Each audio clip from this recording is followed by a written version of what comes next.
여러분 책자의 17페이지, 여러분 책자의 17페이지에서부터 하도록 하겠습니다. 17페이지 6번, 죄에 대한 교리를 적용해 볼 수 있는 몇 가지 실천들. 첫째로, 죄에 대한 성경적인 견해는 그리스도는 이러하며 은혜는 저러하고 믿음은 이와 같다라는 식의 어떤 지식적인 그리고 대단히 애매한 그런 막연한 신학에 대한 가장 좋은 치유책 중 하나는 죄에 대한 정확한 그런 인식과 가르침이라고 하겠어요. 제가 미시간의 애나버에 살았었는데, 거기서 이제 그랜드 래피즈라고 한 2시간 운전해서 가면은 그랜드 래피즈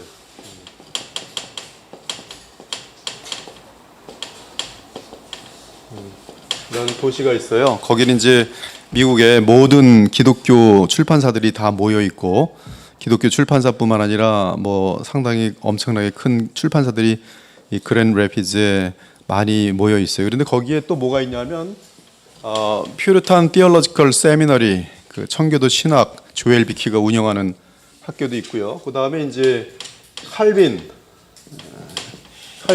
신학교가 있어요. 한국에서는 이제 총신 나오고, 그 다음에 옛날입니다. 한 30년 전에 총신 나오고, 그 다음에 외민 나오고, 칼빈을 나오면 자동으로 총신의 교수로 들어오는 그런 어떤 KS 스탠다드였어요.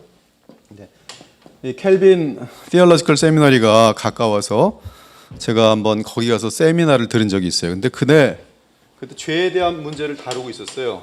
근데 이제 목회학 쪽으로 패스토럴 카운셀링 쪽을 가르치는 그러한 니콜인지 하여튼 그런 이름이었는데요. 근데 굉장히 전 세계적으로 저명한 분이에요. 그런데 그분이 뭐라고 얘기했냐면, 여러분 칼빈이 이제 지금 더 이상 보수 신학교가 아니에요. 그래서 지금은 이제 칼빈 나왔다 그러면 한국에서의 그 보수 계통의 사람들은 인정하지 않습니다.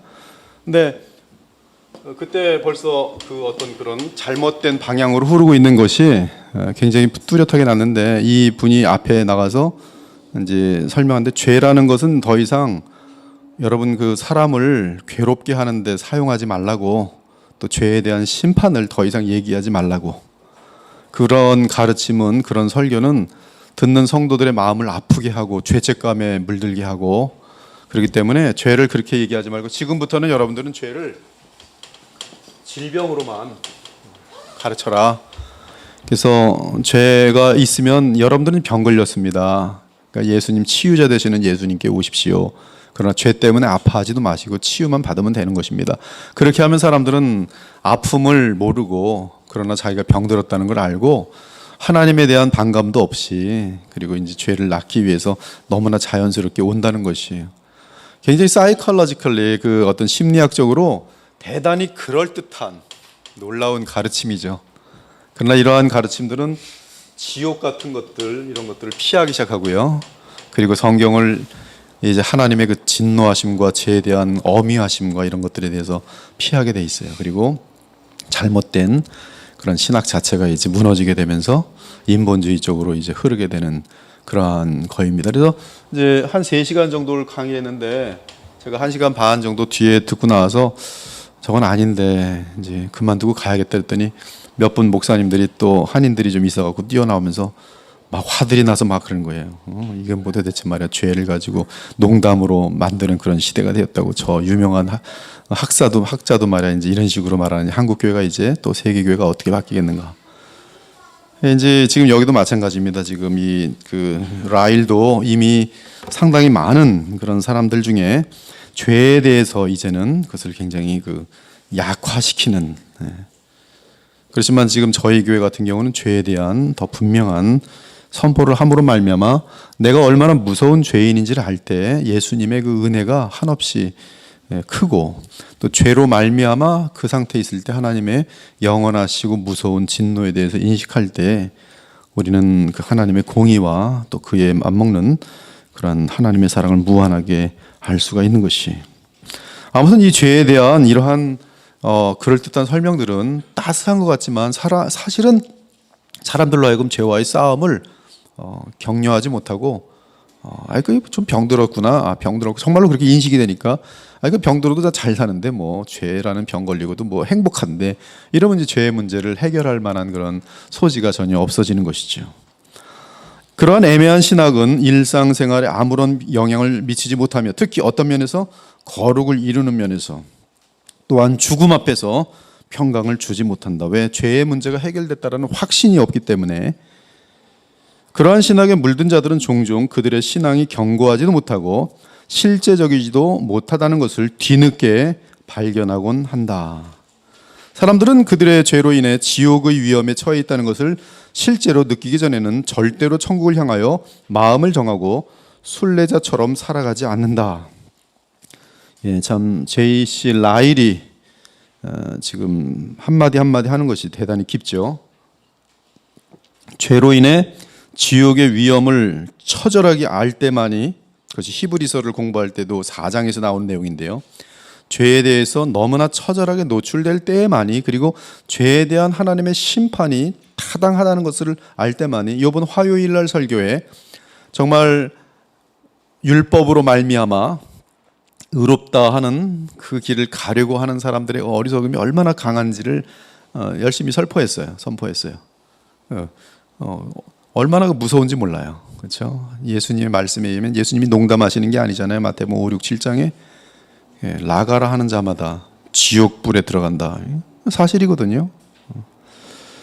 그러니까 죄에 대해서는 이제 우리가 그 하나님의 영으로 거룩하여지고 이제 죽음을 지날 때는 그 영화롭게 되면서 우리 속에 있는 죄성이 깨끗하게 사라지고, 그리고 이제 영화롭게 되면 죄라는 것은 배설물보다 더 더럽게 느껴지기 때문에 사실은 이 땅에 살아가면서도요, 하나님의 영으로 충만함이 계속 이어지면은 죄라는 것이 굉장히 더럽습니다.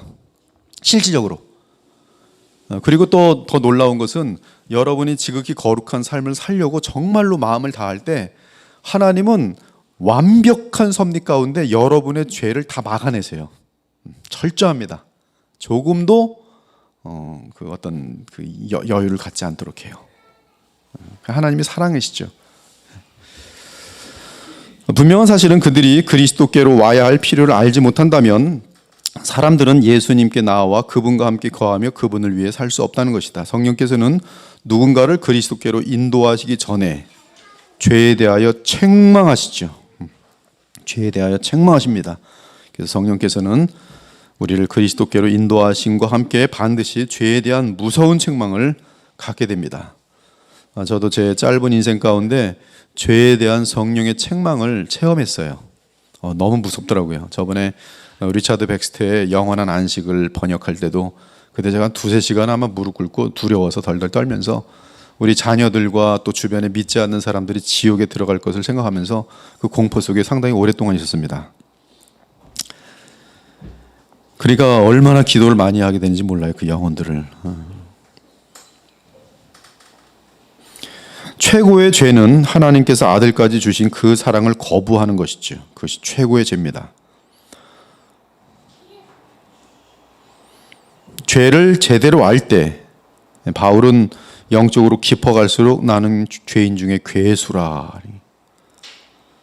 즉 다른 사람들이 볼 때는 점점 흠이 없어지는데 그 사람의 내면의 세계는 하나님의 빛이 더 강력하게 비치면서 자기 속에 있는 조그마한 욕심과 또 남을 깎아내림과 이런 것들까지도 스스로의 그 어떤 성령의 책망 가운데에서 그것이 받아들여지지 않는 거예요. 또 회개하게 되고 또 더 조심하게 되고. 이 죄에 대한 성경적인 견해는 현대 자유주의 신학에 대한 최고의 치유책이다.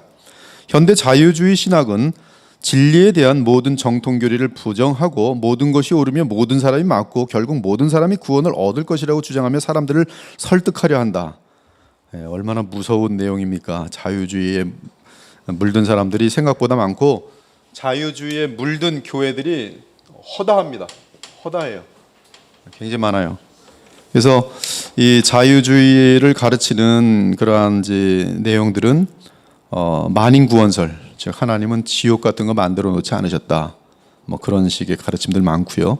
또 기적을 다 믿지 않지요. 이 자유주의자들은 이제 기적을 믿지 않아요. 그리고 성경은 단지 유대인의 글일 뿐이에요. 그리고 자유주의자들에게 남는 거는 인간적인 노력을 통해서 이웃사랑, 하나님 사랑하는 것이에요. 그래서 위선자들이 되게 될 수밖에 없는데요. 모든 것이 옳으며 상대주의죠. 너도 맞고 나도 맞고 불교도 길이 있고. 그래서 이제 기독교 그 장로 기장 같은 경우는 뭐 불교의 그 중 데려다가 여기 이 거룩한 단에 세워요.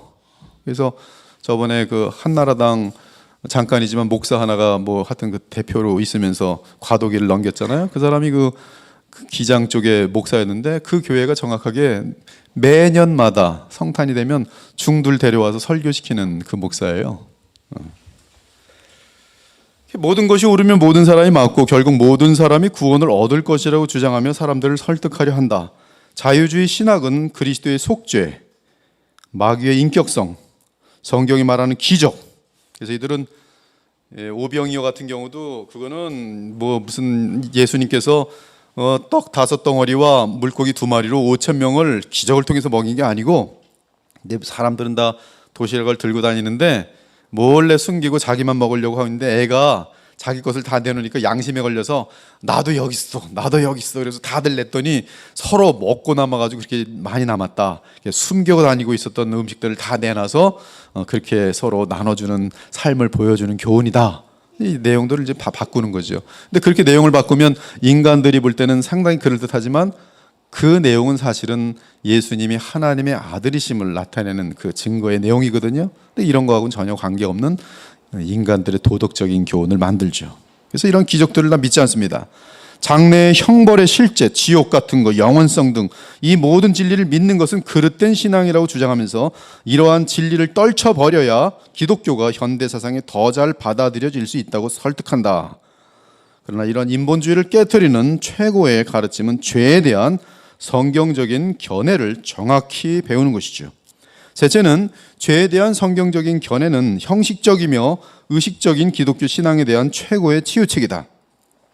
어린아이가 배가 고프지 않으면 장난감과 인형으로 만족한다. 우리의 영혼도 마찬가지다. 하지만 일단 사람이 죄를 알고 구세주를 필요로 하게 되면, 그래서 정말 죄의 비참을 아는 사람들은 다른 거는 이제 그렇게 중요하지 않아요. 내가 지금 죄와 싸워 승리하고 거룩함에 이르는 것이 나의 인생의 주된 목표가 되기 때문에 음악, 꽃, 양초향, 무슨 형식, 뭐 가운을 어떻게 입는가 이런 것들은 관심이 없어집니다. 현수막 그런 것들은 오직 그냥 고작 인간들이 만든 그런 지루한 시간 낭비일 뿐이에요. 급한 것은 내가 얼마나 지금 그리스도를 닮아가고 죄와의 싸움에 승리하는가가 관심 대상이 됩니다. 왜? 죄에 대해서 정확히 그 무서움을 알기 때문에 그래요. 넷째로, 죄에 대한 성경적인 견해는 죄 없는 상태에 이를 수 있다는 완전교리에 대한 치유책이다. 이것은 이제 여러 좀 그릇된 자유의지를, 인간의 능력을 너무나 과대평가한, 그래서 인간은 죄를 짓지 않는 상태에 이를 수 있다라는 그러한 교리가 있는데요. 제가 뭐 교단을 지칭하고 싶지 않아서 지금 피하고 있습니다. 그러한 상태에 이를 수 있다는 완전교리에 대한 그릇됨을 정확히 지적해 줍니다. 죄에 대해서 우리가 바로 알면 우리는 호흡이 마치는 그날까지 나라는 존재는 죄덩어리라는 것을 인정할 수밖에 없어요. 단지 죄를 짓지 않는 이유는 내 안에 계시는 성령의 은혜로 말미암아 죄가 억압됨으로, 그렇죠? 내 안에 있는 새 생명이 성령과 연합되어서 그 성령을 따라 행함으로 그리스도의 성품이 나타날 뿐이지, 조금이라도 기도를 게을리하거나, 그렇죠? 마음을 풀어버리거나, 휴가 가서 휴가니까 이제 좀 주님과도 잠깐 휴가를 해야겠다 하면 그러면 즉시입니다, 즉시. 그리고 그렇게 하면 신속히 떨어지고 비참을 알기 때문에 자신이 얼마나 죄덩어리인지를 항상 의식하고 있어요. 하지만 신자가 이 세상에서 하나님과 끊어지지 않는 완전한 교통 가운데 평생을 살 수 있다고 말하는 견해는 비성경적이며 위험한 견해이다. 만일 우리가 죄가 없다고 말하면 스스로 속이고 또 진리가 우리 속에 있지 아니할 것이요. 5번, 죄에 대한 성경적인 견해는 개인적인 거룩을 경시하는 견해들에 대한 최고의 치유책이다. 필자가 오랫동안 슬퍼하며 확신하게 된 것은 소위 그리스도인들의 일상생활에 대한 삶의 표준이 계속 점차적으로 낮아지고 있다는 사실이다. 지금 시대는 뭐 정말 너무 많이 낮습니다. 저희 교회는 지금 계속 좀 높아지고 있는데요. 삶의 표준이 다 계속 낮아지고 있고요. 교회를 다니는 게 왜 다니는지를 모르죠. 그리고 사실 우리끼리 얘기지만 성경을 거의 안 읽어요.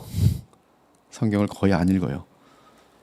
교회를 30년, 40년 다녔는데 정말로 성경을 읽지 않아서 몰라요. 이번에 우리 성경 기초시험 봤어요. 여러분 자신들은 자기 점수를 알겠죠? 그렇게 나쁘진 않아요. 그러나 제가 기대한 것보다는 많이 떨어져 있어요. 다른 교회에 비하면 상당히 높을 겁니다. 그러나 아직 멀었어요. 하나님께서 이 시대 가운데 굉장히 강력하게 쓰기에는 지금 평균이 낮아요. 평균이 낮아. 그만큼 성경을 모른다는 뜻이 사실은 성경을 그만큼 관심이 없다는 뜻입니다. 어쩌면 부요함의 증가가 세속화 및 안일함의 질병을 가져왔을 수 있다. 볼 텔레비전도 많고 놀 것도 많고 먹을 것도 많고 놀러 다닐 것도 많고 커피도 마셔야 되고 뭐 성경 읽을 시간도 없고 기도할 시간도 없는 것이죠. 이러한 부요함의 증가가 세속화 및 안일함의 질병을 가져왔을 수 있다. 혹은 신앙에 대한 논쟁이 우리의 영적인 삶을 메마르게 했을 수도 있다. 인터넷 보면 정치 문제 가지고 목사들이 날마다 논쟁합니다. 엄청납니다. 전 요새 이제 지긋지긋해서 페북에는 제 설교뿐이 안 올라요. 옛날에는 좀 감동 줄 수 있는 말들 짧게 해서 세게 쓰면 좋아요가 뭐 100개도 나오고 뭐 50개 나오고 뭐 평균 그렇게 나왔는데 요새는 그냥 설교만 올렸더니 우리를 무시하는 거구나, 지 설교나 들으나 보다 좋아요 안 눌러요. 저 상관없어요.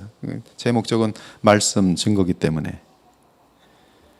얼마나 논쟁하는지 모릅니다. 뭐 방언에 대한 논쟁으로 몇 달, 몇 년을 그냥 그것만 하고 앉아 있는 거예요. 제가 지금 어떤 개혁주의 카페에서 거기서 이제 지필 중에 한 사람으로 돼 있거든요. 몇 사람 중에.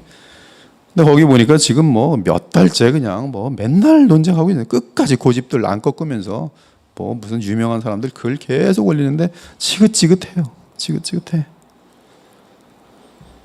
끝없는 신학 논쟁, 그것은 우리의 영적인 삶을 메마르게 합니다. 그 이유가 무엇이든 최근의 개인적인 거룩의 기준은 우리의 부모 시대보다 훨씬 더 낮은 상태에 있어요. 필자는 거룩의 높은 기준을 다시 찾는 첫째 단계는 죄의 지독한 악함을 더욱 충분히 깨닫는 것이라고 확신합니다. 죄를 알 때에, 죄의 지독함을 알 때에 하나님의 눈으로 내 죄의 죄성이 마치 뱀이, 두 혀 달린 뱀. 근데 목을 쳐도 또 나와요. 그 목에서 또 나옵니다. 여러분 옛날에 그 도마뱀 꼬랑지를 딱 잡았는데 꼬랑지 집어던지고 가는데 얼마 있으면 또 꼬랑지 또 나와 있어요. 근데 우리의 이 속에 있는 죄가 그래요. 오늘은 승리한 것 같은데 이젠 그래서 나타나지 않겠지 했는데 어느새 싹 일어나서 또 나의 모든 마음을 더럽히고 나의 인생을 휘어감는 걸 보면서 그 죄의 아주 지긋지긋한 끈질김, 너무나 집요하게 우리의 마음을 사로잡아서 비참하게 만드는 끝없는 그 어떤 그런 것들을 알 때 우리는 참으로 거기서 자유하길 원하는 간절한 마음이 생기게 되면서 거룩을 바라볼 수밖에 없도록 되어 있는 것이, 여러분들이 이 책과 함께 거룩을 이루어 갈 때, 그리고 정말 자유함에 이른다면 그 기쁨은 이루 말할 수가 없어요. 이제 제2장 드디어 이제 성화를 다루게 합니다. 성화. 네, 저는 그 전문 번역가입니다. 네, 뭐 지금은 이제 전문 번역가로서 그냥 이름을 낼 수가 있어요. 근데 이 번역할 때 제일 어려운 단어가 sanctification이에요.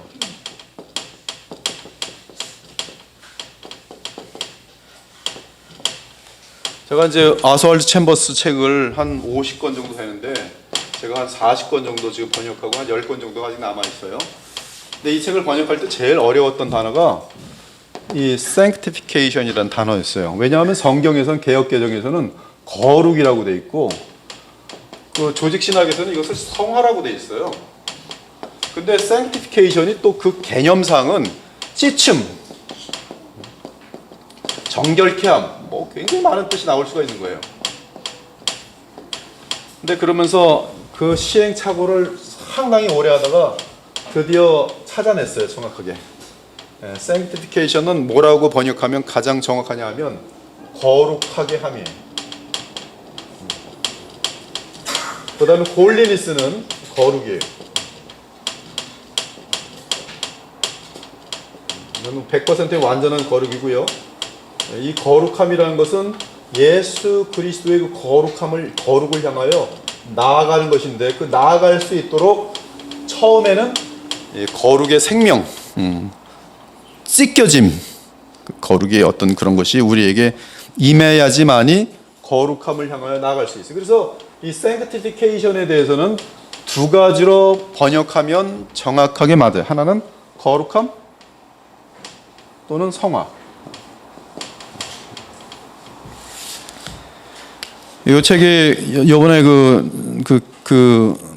생명의 말씀사에서 나오는데요. 생명의 말씀사의 그 편집 위원들이 굉장히 깐깐합니다.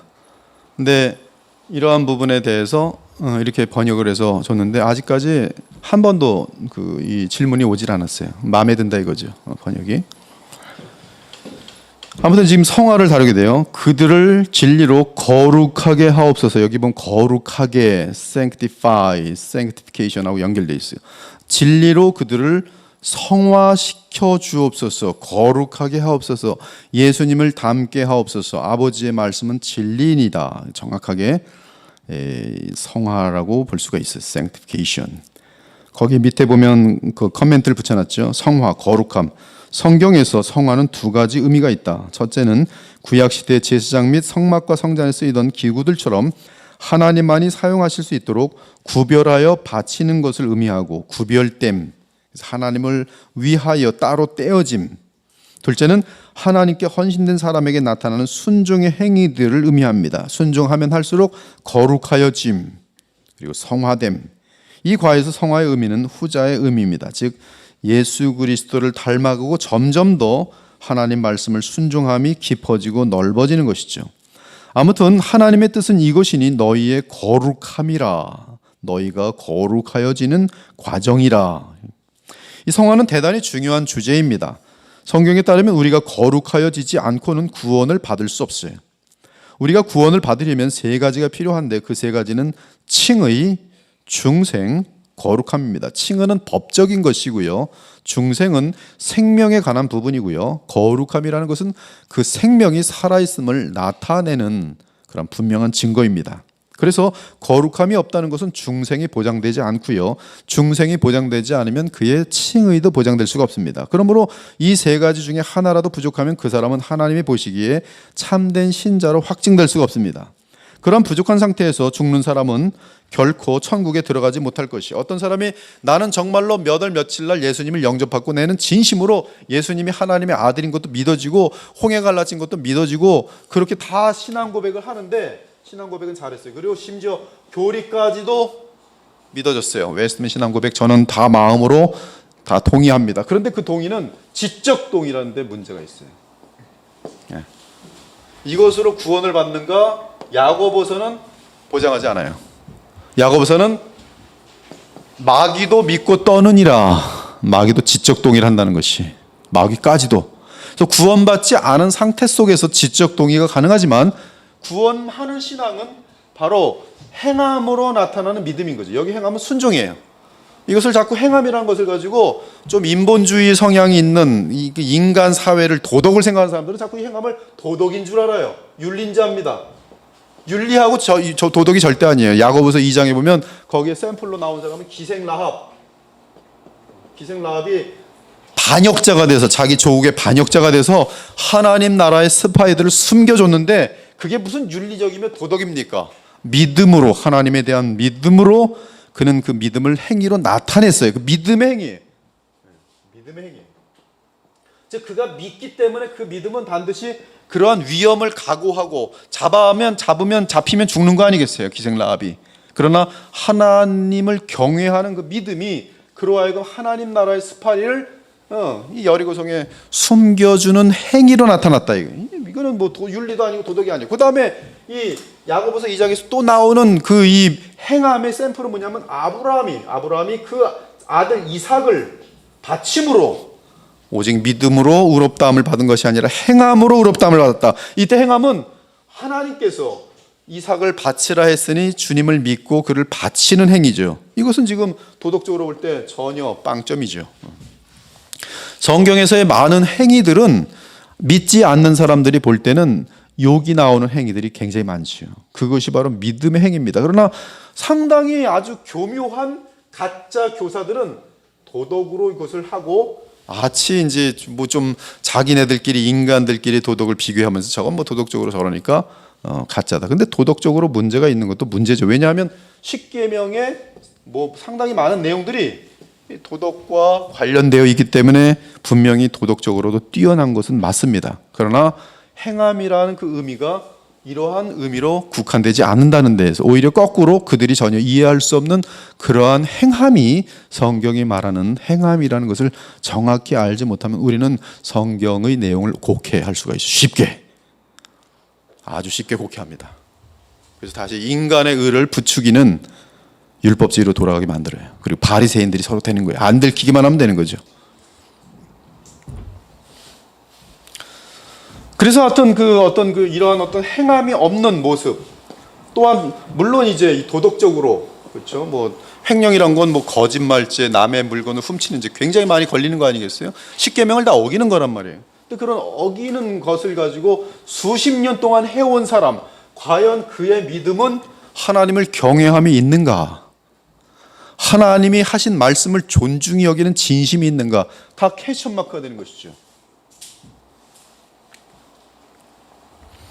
그러므로 하나님이 보시기에 참된 신자로 확증될 수가 없어요. 그러한 부족한 상태에서 죽은 사람은 결코 천국에 들어가지 못할 것입니다. 만약 거룩함이 전혀 없다면 천국에 들어가지 못해요. 그러나 거룩함이 있는 듯 많은 듯 하면 이제 고린도전서 3장에 보면 갓난아이, 영적 갓난아이, 거기는 완전히 그 베이비입니다. 그냥 갓 태어난 아무 능력이 없는 그러한 상태도 되게 헷갈리죠. 인간들이 볼 때는 알 수가 없어요. 상당히 쉽지 않습니다. 그러므로 우리의 영혼의 복락을 위해 복음의 위대한 교리인 이 거룩함, 즉 성화의 주제를 주의 깊게 살펴보길 원합니다. 첫째, 성화의 참된 속성. 성화는 신자 안에서 역사하시는 성령님의 사역이다. 성령은 The Holy Spirit이에요. 성령에서 제일 중요한 것은 거룩함입니다.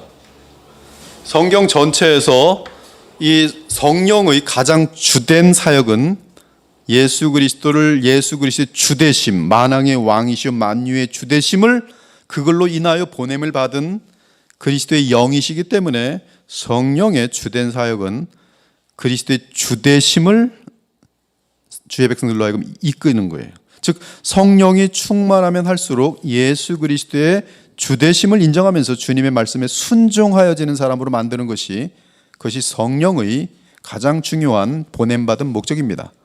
그런데 그 성령은 이것과 더불어서 진리의 영과 거룩의 영으로 성경 전체에서 나와 있어요. 가장 중요한 세 가지 기능이 예수 그리스도의 주되심, 그것이 바로 복음 전파인데요. 이것을 위한 성령의 역사가 있고 또한 이 복음, 참된 진리의 영, 진리를 바르게 깨닫게 하고 진리를 지켜내는 역할을 진리의 영으로서 합니다. 그리고 거룩의 영이세요. 그러므로 우리를 거룩하게 하는 데 있어서는 삼위 하나님 중에 어떤 분이 역사하시냐면 바로 성령의 역사예요. 즉 우리의 거룩함, 성화와 가장 밀접한 영향을 가지신 분은 성령이에요. 그래서 우리가 성령에 대해서 우리가 체계적으로 잘 하나님 말씀을 선포받고 있어요. 왜? 성령을 바로 알아야지만이 성령은 우리를 거룩하게 하시는 가장 주된 사역에 바로 하나님이시기 때문에 이 성령을 바로 알아야 돼요. 그리고 우리는 성화 그러면 무조건 성령이 떠올라야 돼요. 그래야지 여러분들이 성화를 이루는 데 있어서. 그러면 성령 그러면 일단 성령 충만, 그렇죠? 그 성령 충만은 어떻게 받는가? 바로 주 예수 그리스도께서 내게 그분의 생명을 부으시는 것이죠. 그리스도의 생명을 부으시는 것이죠.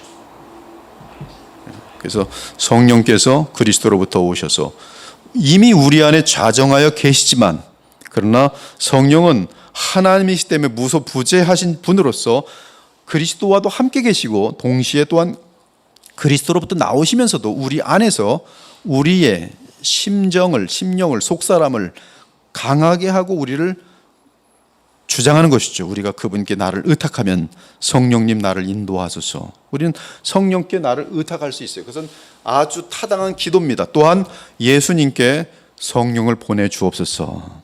누가복음 11장에 보면 천부께 악한 아비라도 자식에게 좋은 것을 줄 알거든 하물며 구하는 자에게 천부께서 좋으신 아버지께서 너희에게 성령을 주시지 않겠느냐. 그래서 우리는 아버지여 성령을 주소서, 성령을 부으소서, 아름다운 기도예요. 그리스도시여 그리스도의 영이신 성령을 부어 주소서, 성령의 인도하심을 받길 원합니다. 아주 아름다운 기도예요. 그리고 성령 하나님께 주여 성령님 제게 임하시옵소서. 제 안에 계시는 성령님 나를 주장하여 주옵소서. 제 마음을 의탁하옵나니 제 마음을 받으시고 주장하여 주셔서 내 힘으로 할 수 없는 주님의 계명을 지키는 일들이 자연스럽고 기쁨으로 되어지도록 도와주소서. 성삼위 하나님께 우리는 기도할 수 있어요. 근데 지난번에 말씀드린 것처럼 하나님 아버지께 기도드렸으니까 저기 성자께도 좀 섭섭해하겠네. 예수님 죄송. 이런 것은 아니에요. 우리는 하나님께 성삼위 하나님을 믿을 때 이미 하나님 아버지 할 때 이미 다 하나님께 다 드리는 기도가 되는 것이죠. 성화는 신자 안에서 역사하시는 성령님의 사역이다. 성령께서는 신자들로 하여금 죄악을 책망하시고 죄악을 깨닫게 하시고 예수 그리스도의 사역으로 말미암아 죄책을 씻어주시는 하나님의 선하심을 의식하도록 만드신다. 성령께서는 성경을 통해 역사하시면서, 이것도 대단히 중요하죠. 성령께서는 언제나 성경을 통해 역사하세요. 성령께서는 언제나 그리스도께서 이루신 일을 가지고 역사하세요. 성령께서는 언제나 십자가의 예수님이 이루신 객관적인 구속을 적용, 어플리케이션 하세요. 예수님께서 요한복음 14장과 16장을 거쳐서 말씀하시기를 그는 내가 준 것을 말하고 내가 행한 일을 가르치리라 그랬어요. 즉 예수님이 맡기지 않은 것은 하지 않습니다. 성령은. 그래서 성경 외에 어떤 계시들 같은 게 성령으로 주어진다는 것은 있을 수가 없어요. 그것은 성삼위 하나님의 완전한 조합 가운데서 툭 튀어나오는 것이기 때문에 있을 수가 없어요. 예언의 은사에 있어서 어떠한 극단적인 어떤 상황 가운데 어떤 위로를 위하여, 참된 하나님의 백성들의 위로를 위하여 어떠한 그 미래를 알려주는 그런 은사가 있을지 없을지에 대해서는 저는 열어두고 있어요. 그러나 거의 웬만해서는 그런 것들은 거의 이 미신들 또 점쟁이들하고 다를 바가 없는 이유가 거의 99%이기 때문에 그것은 그렇게 쉽지 않습니다. 그럼에도 불구하고 예언의 은사는 완전히 차단되었다는 것에 대해서는 그냥 열어놓고 있어요. 아무튼 이 성령께서는 성경을 통해 역사하시면서 죄와 세상을 향한 본성적인 사랑으로부터 신자를 떼어내어 날마다 그리스도를 닮게 하신다. 예수님은 자기 백성의 죄를 사하여 주시고 그들을 의롭다 하시기 위해 이 땅에 오셔서 살고 죽고 부활하셨을 뿐만 아니라 그들의 영적인 삶을 위해 필요한 모든 것을 제공하여 주셨다. 예수께서는 그들의 마음속에 성령을 보내셔서 죄를 향한 욕구 대신에 거룩을 향한 욕구를 갖게 하셨다. 얼마나 중요한 말입니까? 누가 보내신? 예수께서 보내신 누구? 성령이 우리 가운데 충만하면 무슨 욕구가 생겨나요? 죄에 대한 욕구는 죽고 거룩을 향한 욕구가 살아나요. 그러니까 그것이 답이죠. 우리 그리스도의 보혈교회가 앞으로 거룩을 향하여 더욱더 깊게 그리고 정말 아름답게 정말 성장하기를 원하는 마음이 있어요. 그러면 정확하게 무엇이 선포돼야 돼요? 복음이 선포되면서 성령의 역할이 정확히 선포돼야 돼요. 그리고 우리는 거기에 합당한 기도를 드려야 돼요. 왜? 내 힘 가지고 되어지는 것이 아니라 나는 철저하게 나를 주님께 의탁하고 주께서는 의탁되어진 나를 받으사 그분이 보내시는 성령으로 내 속에 있는 거룩함을 소욕을 일으켜 세우시고 속사람을 강건케 하시고 그럴 때 우리는 성령의 도우심과 능력에 의해서 전능하신 능력에 의해서 내 속에 있는 죄악들을 넉넉히 이기기 시작하는 것이죠. 그것이 거룩의 지금 성경이 알려주는 복음의 비결들입니다. 그리스도는 내가 나를 거룩하게 하오니 이는 그들도 진리로 거룩함을 얻게 하려 함이니이다. 진리로 거룩하여지도록 하려 함이다 라고 말씀하셨고, 바울은 그리스도께서 교회를 사랑하시고 그 교회를 위하여 자신을 주심같이 하라. 이는 곧 물로 씻어 말씀으로 깨끗하게 하사 거룩하게 하시고. 에베소 5장에 보면 성령 충만의 모습이 있고, 그로 인한 어떤 현상들이 있어요. 뭐 찬미가 나오고 사랑이 나오고 감사가 나오고, 이런 것들은 성령 충만으로 인한 그런 어떤 현상들이 자세히 나옵니다. 에베소 5장에. 근데 이 똑같은 현상이 골로새 3장에서는 말씀으로 충만할 때 똑같은 현상이 나요. 즉 성령의 충만은 말씀의 충만과 같은, 동전의 양면과 같은 것이. 즉 성령 충만을 여러분이 원한다면 무엇으로 충만해야 돼요? 말씀으로 충만해요. 즉 말씀이 없는 성령 충만은 뭐예요? 그것은 마귀의 역사예요. 그래서 어떤 사람은 뭐 성령이 굉장히 자기가 충만한 것 같은데 말씀은 무지해요. 그 사람 성령 충만한 거 아니에요? 아니에요. 가짜일 가능성이 상당히 높아요. 신사도 운동하는 사람들은 성경 하나도 모릅니다. 하나도 몰라요. 그냥 체험 쫓아다니는 거예요. 비행기 타고 돌아다니면서. 그건 마약입니다. 영적인 마약들이에요. 뱀의 모습들이 나타나고 있어요. 우리는 이 말씀 충만, 그리고 성령 충만은 사실은 그리스도의 영으로 충만한 것이죠. 그리스도. 그래서 우리는 말씀에서 그리스도 중심으로 성경을 볼 수 있을 때 바로 성령 충만으로 다 이어지도록 되어 있어요. 말씀을 고린도후서 3장처럼 말씀을 그리스도로 보지 않으면 말씀은 수건이 가려서 몰라요. 누구처럼 돼요? 유대인들처럼 돼요. 지금도 이스라엘 사람들은 이 구약을 들고 다니면서 성경 봐요. 근데 거기엔 누가 없어요? 그리스도가 없어요. 그들은 그리스도는 저주받은 자예요. 멸망받아 마땅한 존재예요. 맨날 보는데 뭐로만 봐요? 율법으로만 봐요. 이렇게 해라 저렇게 해라, 이렇게 해라 저렇게 해라, 이렇게 해라 저렇게 해라. 아 이거 가지고 안 되겠다. 수백 개의 조항들을 만들어내서 이렇게 갈 때는 이렇게 걸어야 되고 이렇게 되고, 뭐 안식일을 지키는 거 몇 시까지는 지키는 거고 그걸 넘어가면 괜찮고, 너무너무 많은 이제 조항들이 나오게 되죠. 이건 나라는 존재가 율법과의 관계가 되는 것이지. 여긴 지금 복음이 없어요. 내가 이 하나님의 10가지 계명과 그 적용들을 지켜나가는 데 있어서는 바로 나와 하나님과의 관계가 온전히 맺어지고 나면 바로 이 관계 속에서 그분이 주시는 생명과 사랑과 은혜로 말미암아 이것을 그분을 기쁘시게 하기 위해서 내가 철이 들어서 사랑의 마음으로, 사랑의 강건함으로 이것을 지키게 되는 것이죠. 이게 종류가 틀린 거예요.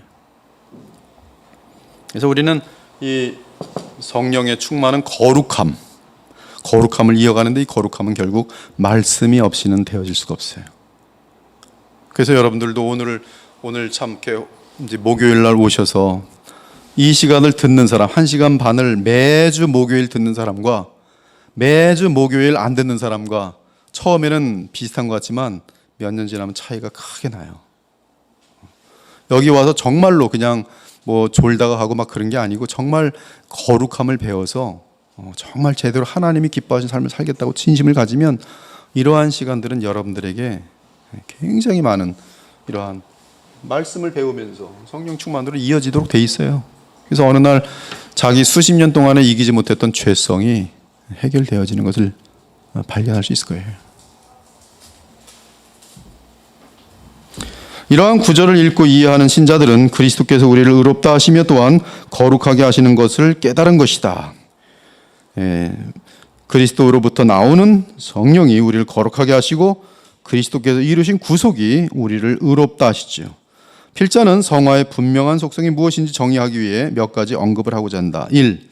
성화는 모든 참된 신자가 믿음을 통해 그리스도와 연합함으로 나타나는 분명한 결과이다.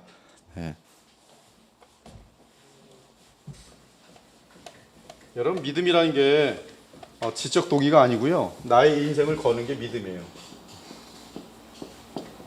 실제 믿음은 그렇습니다.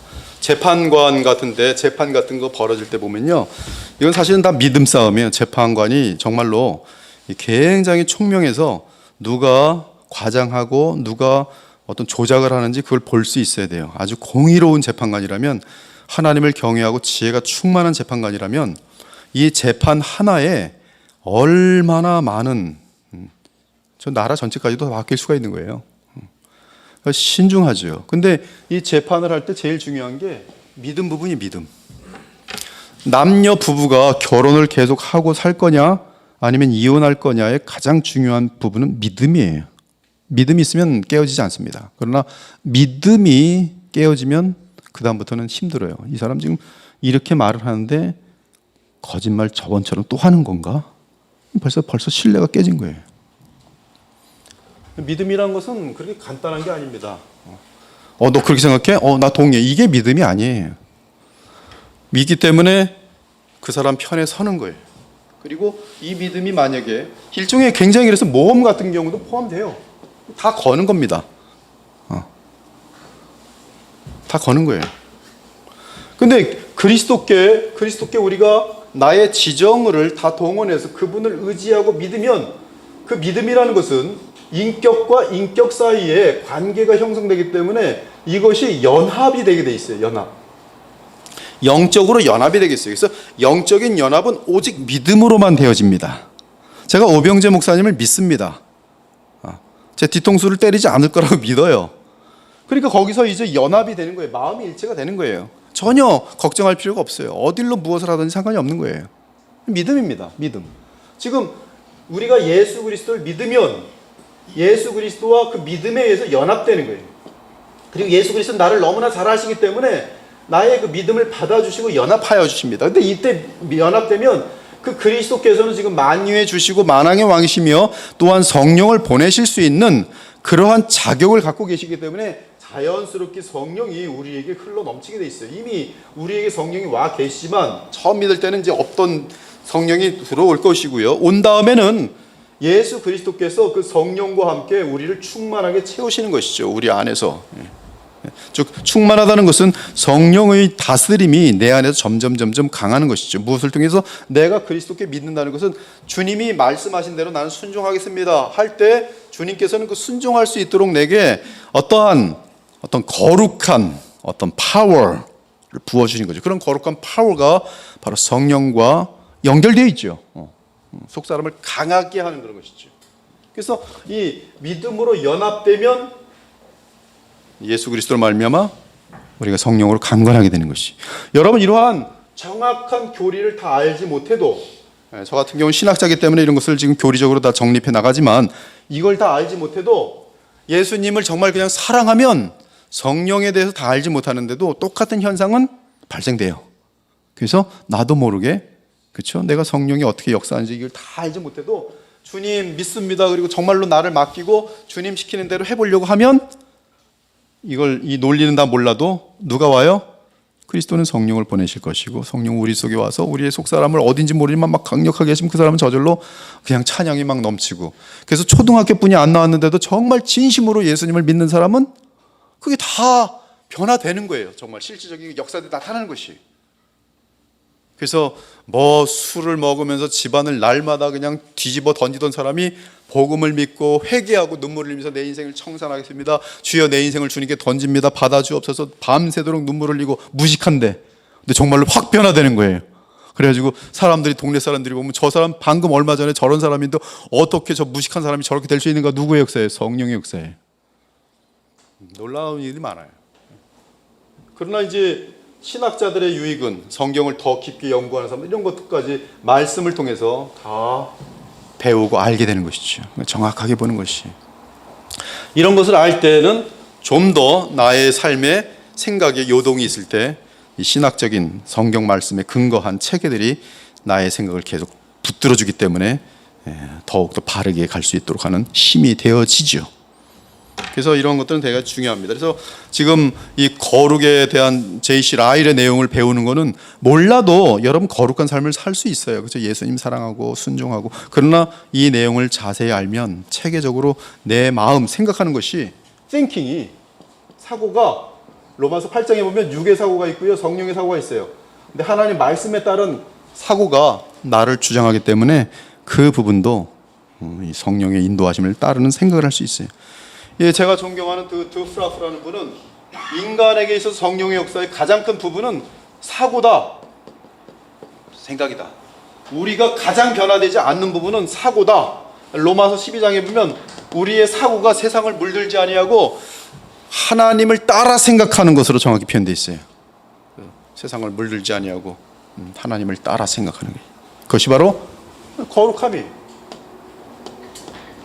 그러므로 성경을 많이 읽어야지 거룩하여진다는 것은, 성경을 많이 읽으면 읽을수록 내 생각이 성경을 따라가면서 성경대로 생각하기 때문에 사물을 보는 거나 어떤 사건들을 이해하는 거나 이 모든 것들이 성경적인 관점으로 보게 되면서 하나님의 생각으로 이 모든 일들을 보게 되는데, 그것이 바로 예수님을, 하나님을 닮아가는 거룩의 상당히 중요한 부분인 것이죠. 그리고 이러한 사고를 정확히 할 수 있으면 이단들과 거짓 가르침들을 신속하게 구별해낼 수가 있어요.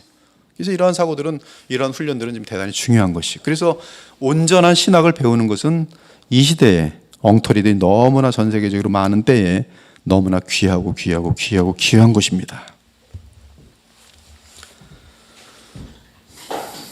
아무튼 성령께서는 성경을 통해 역사하시면서 죄와 세상을 향한 본성적인 사랑으로부터 신자들을 떼어내어 날마다 그리스도를 닮게 하십니다.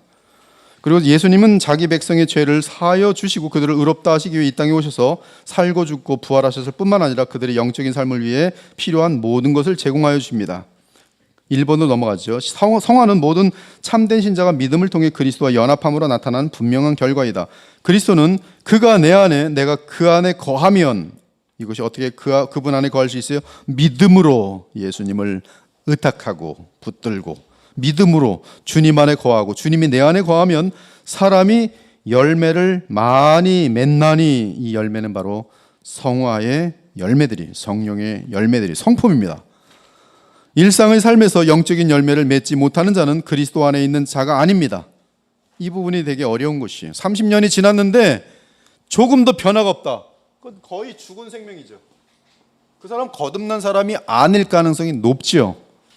연약한 사람하고 성장이 없는 사람하고는 종류가 틀려요.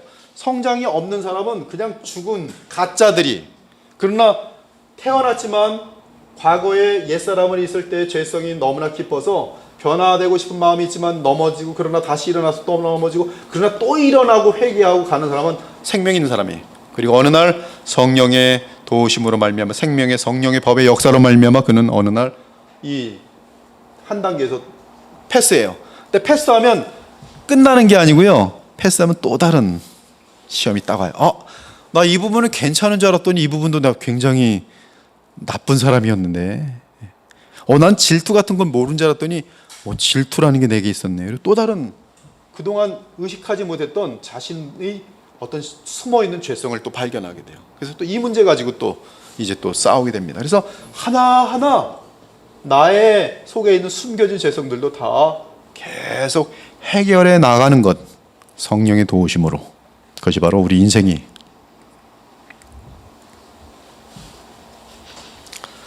일상의 삶에서 아무런 효력을 나타내지 않는 그러한 그리스도와의 연합을 가정한다면 그러한 연합은 아무런 가치가 없을 것이다. 그리고 그런 변화가 없다면 그 사람은 이제 그 그리스도와 참으로 연합된 사람이 아니죠. 그리스도 안에 산다고 하는 자는 그가 행하신 대로 자기도 행할지니라. 둘째, 중생한 사람에게 반드시 나타나는 결과는 성화이다. 거듭나서 새로운 피조물이 된 사람마다 새로운 삶을 산다. 거룩한 삶이 없다면 거듭남이 없는 것이다. 성화가 없다면 중생도 없는 것이다. 의를 행하는 자마다 그에게서 난 줄을 알리라. 하나님께로부터 난 자마다 죄를 짓지 아니하나니 그도 범죄하지 못하는 것은 하나님께로부터 났음이라.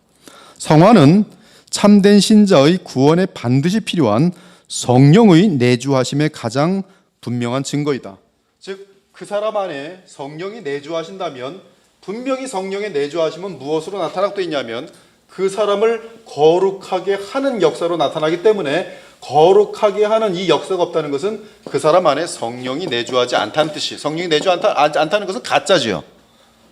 그러므로 진짜라면 그 사람 안에는 성령이 내주하시고, 성령이 내주한다면 그 사람은 변화될 수밖에 없어요. 거룩하게 변화될. 거룩이라는 것은 죄가 점점 싫어지고 예수님이 더 좋아지는 것이 거룩이에요. 죄와 점점 멀어지고 예수님께 좀 더 가까이 가는 것이 거룩이에요.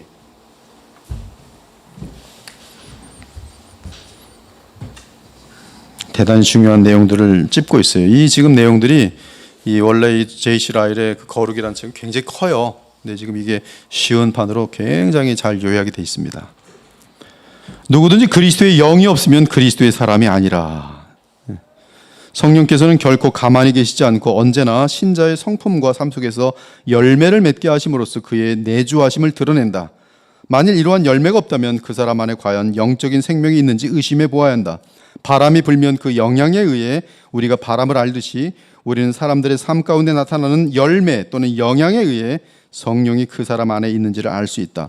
무릇 하나님의 영으로 인도함을 받는 사람은 곧 하나님의 아들이라. 무릇 하나님의 영으로 인도함을 받는 그 사람은 성령의 열매를 맺어가도록 돼 있어요. 넷째, 성화는 하나님의 택한 백성에게 반드시 나타나는 표시이다. 하나님이 누구를 택하셨는지 그리고 택한 백성의 수가 얼마나 되는지는 오직 하나님만이 아시는 비밀이다. 하지만 성경에서 한 가지는 분명하다. 택함 받은 사람은 거룩한 삶에 의해 구별된다는 사실입니다. 구별돼요. 그래서 처음에 믿음이 연약하고 성화가 아직 시작일 때는 구별이 안 됩니다. 믿지 않는 사람들하고. 그러나 복음적인 교회에서 신앙생활하면서 이 복음의 능력으로 말미암아 성령의 도우심으로 말미암아 진심으로 예수님을 믿으면서 연합되면서 변화되는 사람은 점점 믿지 않는 사람하고 뚜렷하게 구별이 돼요. 아주 굉장히 구별됩니다. 대화를 해도 우리는 하나님의 영광을 위해서 그 사람이 주님께로 돌아오길 간절히 바라는 마음속에서 대화가 막 진행돼요. 그 사람에게 잘해주는 이유도 나를 앞으로 잘해줘라가 아니라 내가 이렇게 하면서 내가 크리스찬인 것을 저 사람이 아니까 혹시 나의 이러한 친절과 사랑을 통해서 예수님에 대한 이미지가 좋아져서 나 교회 다니고 싶소라는 그러한 말을 이끌어내고 싶은 마음으로 사람들에게 친절과 사랑을 막 베풀죠.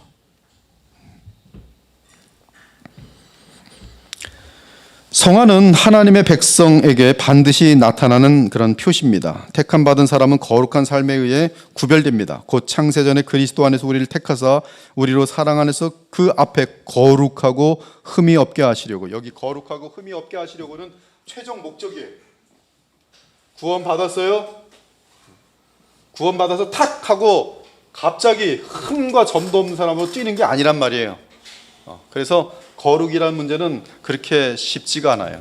함부로 그러므로 거룩하여지지 않는 것처럼 내 눈에 보인다고 해서 저 사람은 버림받은 사람이라고 판단할 수 없어요. 아무도 몰라요. 롯이 소돔과 고모라에서 배회하고 있을 때 대부분의 크리스찬들이 볼 때는 가짜처럼 보일 수 있어요. 우리 그리스도인들이 범죄하고 있는 현장을 본다면, 사람들이 본다면 저 사람 가짜라고 판단하기 쉽습니다. 급하게. 다윗이 밧세바를 범하고 있을 때 만약에 그 당시에 다윗을 본 크리스찬들이 있다면 저 죽일 놈 저 가짜였구나 그렇게 판단하기 쉬워요. 우리는 그렇게 판단할 수 없어요. 쭉 봐야 돼요. 계속 변화되는 과정들이 나타나게 돼 있고, 그리고 어느 정도 때가 되면 이 사람 자신도 알아요. 나는 정말 하나님의 사람이구나. 이거는 착각으로 아는 게 아니라, 교만 때문에 착각하는 것이 아니라 정말로 그리스도의 영으로 말미암아 하나님의 객관적인 말씀으로 자신을 거울로 비추어 보면서 내 안에 하나님의 생명이 있음을 알게 돼요. 그래서 이 웨스트민 신앙 고백처럼 그러한 성경에 근거한, 그리고 성령의 내주하심에 대한 확신으로 말미암아 내가 하나님의 자녀라는 것에 대해서 확증합니다. 이것은 그렇게 오래 걸리는 사건이 아니에요. 이거 확증돼야지만이, 거듭남의 확신이 있어야지만이 힘차게 달릴 수가 있어요.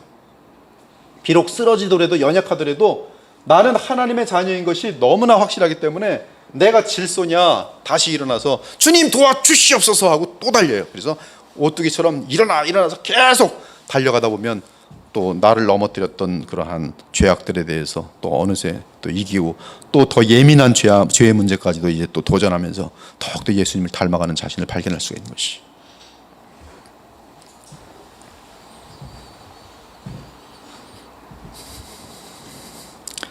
그 앞에 거룩하고 흠이 없게 하시려고 신앙인의 행세를 멋지게 했던 많은 사람들이 결국 외식하는 자들로 드러날 것입니다. 전혀 성화의 흔적이 없는 자는 택함 받지 못한 사람이 분명해요. 여기 보면 성화의 흔적이 어떻게 없는 자? 전혀. 여러분에게 성화의 흔적이 그래도 조금 있으면 아직은 구원받은 사람일 확률은 상당히 높아지는 것이죠. 그러나 전혀 없으면 가짜죠. 전혀 없다는 것은 신앙생활을 20년 했는데 20년의 죄성과 지금의 죄성이 똑같다. 그 사람은 지금 복음이 없는 교회를 다니고 있든지 아니면 그 사람 안에 생명이 없든지 성령이 내주하지 않든지 택함받지 않은 사람이든지 그렇게 되는 거예요. 5번, 성화는 눈에 보여요. 그래서 저희 교회는 지금 부족한 사람이 볼 때 분명히 눈에 보여요. 깜짝깜짝 놀라요. 여러분들은 지금 매주 보니까 모르는데요, 저희 교회를 제3자의 눈으로 보던 사람들이 있어요. 깜짝깜짝 놀라요. 저 사람 저런 사람이 아니었는데 저렇게 바뀌네. 계속 바뀌고 있어요. 지금 분명한 역사들이 지금 분명히 나타나고 있어요. 이 교회 복음이 선포되고 있고 어린아이같이 복음을 받아들이고 있다는 뜻이, 그래서 성령의 역사에 의해서 변화되고 있어요. 눈에 보여요.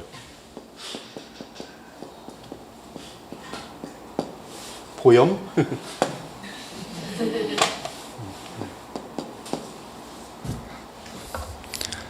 쇼하지들 말고요, 위선하지 마세요. 그는 다 그것도 보여요.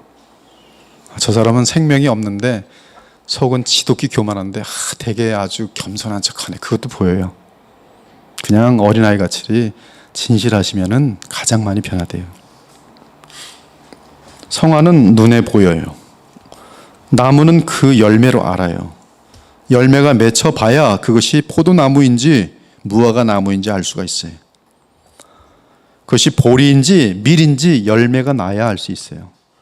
가라지와 이 밀은 눈에 보일 때 비슷해요, 처음에는. 그러나 열매를 맺으면 분명히 보여요.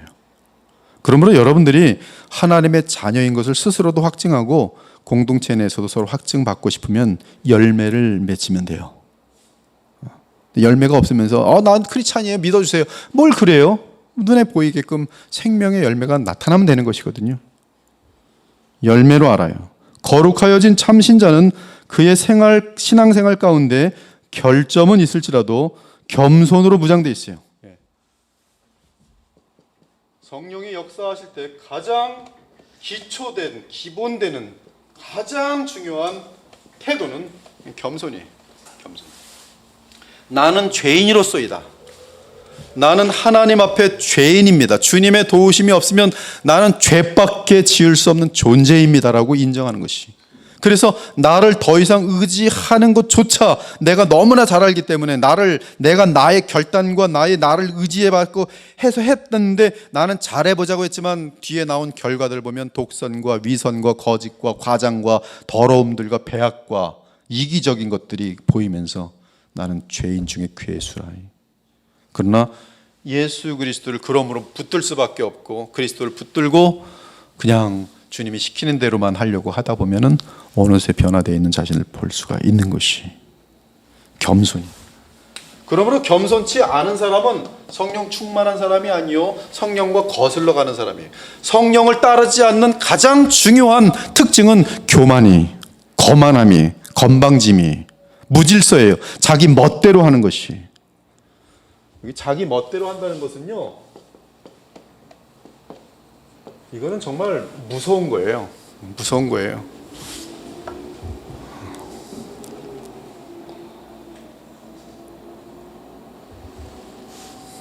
자기 멋대로 하는 거는 그거는 교만한 겁니다. 겸손. 성화의 가장 중요한 것은 겸손해요. 겸손해. 기도할 때 항상 기도하세요. 겸손케 하옵소서. 겸손케 하옵소서. 오직 세속적인 모습만 보이는 이름뿐인 성도는 성경에서 찾아볼 수 없는 괴물과 같은 존재. 괴물. 여섯째, 성화는 모든 신자가 각각 책임을 지는 부분이에요. 성화는 동일하게 나타나는 것이 아니라 각 사람마다 분량이 틀려요. 얼만큼 성화에 대해서 거룩하여지기를 소망하고 또 노력하고 또 주님이 허락하신 구원의 방편들, 은혜의 방편들을 사용하느냐에 따라 성화의 차이는 1점에서 99점만큼의 차이예요. 이번에 성경 기초시험을 봤더니 제일 못 본 사람은 저 밑에 있고 제일 잘 본 사람은 99점까지 맞았어요. 차이예요, 차이. 이런 차이가 있는 것처럼 성화에는 각 개인의 차이가 대단히 커요. 어떤 사람은 태양의 영광만큼 성화가 그의 인생 가운데 점점 깊어지고, 어떤 사람은 로처럼 구원 받았는지 안 받았는지 알 수 없을 만큼 간들간들하게 있는데 간신히 구원을 받아요. 구원을 받게 되는데 예수님 앞에 나가서는 죄송합니다. 얼굴을 못 드는 것이죠. 천국에 와 있긴 왔는데 해도 너무하지. 어떻게 그 80년, 70년의 인생 가운데 그렇게 주님을 위해 해놓은 것이 아무것도 없는지, 너 뭐하다 왔냐 할 말이 없는 거예요. 화장실만 왔다 갔다 했습니다. 잘 먹고 갔다 오고. 성화는 각 개인의 책임이며 각 개인에 따라 엄청난 차이가 있어요. 신자들은 하나님의 자녀로서 복음의 메시지를 알고 있으며 그들 안에 새 생명과 소망이 있다는 것을 압니다. 그의 신기한 능력으로 생명과 경건에 속한 모든 것을 우리에게 주셨으니 이는 자기의 영광과 덕으로서 우리를 부르신 이를 알므로 말미암음이라. 그럼에도 불구하고 그리스도인들이 거룩하지 않다면 그 문제에 대해 자신들 외에는 아무도 탓할 수가 없습니다. 거룩하지 않다는 것은 그만큼 놀고 먹은 거예요. 그만큼 죄를 즐긴 것입니다. 그만큼 죄에게 시간을 준 것이고 죄에게 돈을 준 것이. 여러분 돈 벌어서 뭐 하는지 한번 이렇게 써보세요. 제가 그 옛날에 청년부를 가르칠 때 용돈 받으면 얼마에 어떻게 썼냐 한번 써보라 그래요. 그래서 너의 신앙을 위해서 쓴 재정은 뭐냐? 어떤 사람은 1,000원도 안 써요. 여러분들 한번 물어봅시다. 여러분들은 여러분들의 그 재정 또는 용돈을 가지고 지금 쓰고 있는데, 여러분의 먹는 거, 밥 먹는 거는 돈 엄청 쓰죠. 5만 원도 아깝지 않고 10만 원도 아깝지 않아요. 비싼 고급 레스토랑 다니면서 잘 먹는데, 이런 거 책 한 권 사라 그러면 안 사요. 2,000원인데 안 사요. 아까워. 2,000원도 아까운 거예요. 근데 이거 한 권을 아느냐 모르냐에 따라 그 사람은 영원한 운명이 결정되는데 이렇게 어리석어요. 제가 신학교 다닐 때 돈 한 푼도 없었습니다. 근데 돈이 생기기만 하면 뭐 했을 것 같아요? 책 샀어요. 신학서적 샀어요. 그렇게 사니까 정말 많더라고요. 정말 많아요. 가장 처분하기 힘든 것 중에 하나가 책이에요. 근데 그만큼 관심이 있어야 돼요. 계속적으로. 거룩하지 않은 것은 자신 탓이에요. 그래서 할 말이 없어요. 너는 왜 거룩함, 나를 닮은 것이 이렇게 없느냐 그러면 한 말 할 게 없어요. 왜? 너 탓할 게 없어요. 자기 책임일 뿐이. 죄인들의 구주께서 우리에게 새롭게 하는 은혜를 주신다면 당연히 우리가 그 은혜들을 사용할 것을 기대하지 않으시겠는가. 그러나 그러한 은혜를 사용하지 않는다면 슬프게도 성령을 근심케 하는 무리 가운데 속하는 것이다. 7번째, 성화는 성장과 발전을 가능케 하는 것이다. 물론 그리스도인은 처음 믿을 때보다 더 용서를 받고 더 의롭다 칭함을 받을 수는 없지만 분명한 것은 더욱 거룩하여질 수 있다. 하나님의 가장 거룩한 성도들이 동일하게 동의하는 것은 그들이 신앙생활하면서 더욱 하나님과 가까이 동행할수록 더 많이 보고 알고 더 많이 느끼고 더 많이 행하고 더 많이 회개하고 더 많이 믿게 된다는 사실이에요. 우리는 오직 우리 주 곧 구주 예수 그리스도의 은혜와 그를 아는 지식에서, 여기 지식은 여러분 항상 그 예수님에 대한 지식은 퍼스널 knowledge, 즉 인격적인 지식이에요.